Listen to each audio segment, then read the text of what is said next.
Hi అన్న, ఎలా ఉన్నావు? బాగున్నావా? హాయ్ రా శేఖర్, బాగున్నాను రా నేను.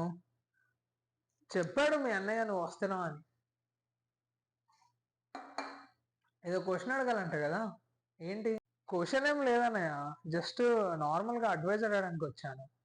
అవునా, సరే. నీ డేట్ ఆఫ్ బర్త్ చెప్పు. Date of birth September 4th 2000 అన్నయ్య. September 4 2000. ఓకే. సో నీ డెస్టినీ నెంబర్ 6 అనమాట.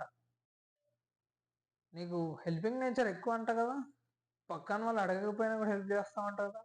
అలా ఓవర్ హెల్పింగ్ చేయకూడదురా. ఓవర్ హెల్పింగ్ రా అంటే అర్థం కాలేదన్నయ్య. ఓవర్ హెల్పింగ్ రా, ఇందాక చెప్పాను కదా, అడిగిన దానికంటే ఎక్కువ చేయడం, లేదంటే అడగకుండా సహాయం చేయడం, ఇవి తగ్గించుకుంటే మంచిది. ఉమ్, అవునన్నయ్య. ఇది కూడా చెప్పాడు మీ అన్నయ్య, పక్కన వాళ్ళ విషయాల్లో దూరుతావంట, పక్కన వాళ్ళ ప్రాబ్లమ్స్. ఎందుకు ఇవన్నీ? రీసెంట్ గానే రియలైజ్ అయ్యాను నేను, చాలా పెద్ద లెసన్ నేర్పించింది. న్యూట్రల్ ఉండరా, బయాస్డ్ ఉండకు. సర్లే కానీ, ఇప్పుడు ఏ జాబ్ చేస్తున్నావు? ఇప్పుడైతే ఈవెంట్ మేనేజ్మెంట్ చేస్తున్నాను నేను. Event management.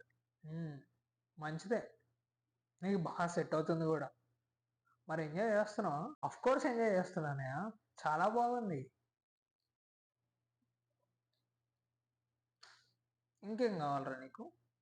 కానీ I want to grow big అనయ్య. I really want to grow big. చూడు Shekhar, everyone wants to grow big. నీకు ఇంకేమన్నా వేరే ఫీల్డ్స్ ఐడియాస్ ఉన్నాయా, వేరే ప్రొఫెషన్స్ కానీ? వేరే ప్రొఫెషన్సా అన్నయ్య? కంటెంట్ క్రియేషన్ అంటే నాకు చాలా ఇష్టం అన్నయ్య. నా దగ్గర కొన్ని ఐడియాస్ కూడా ఉన్నాయి.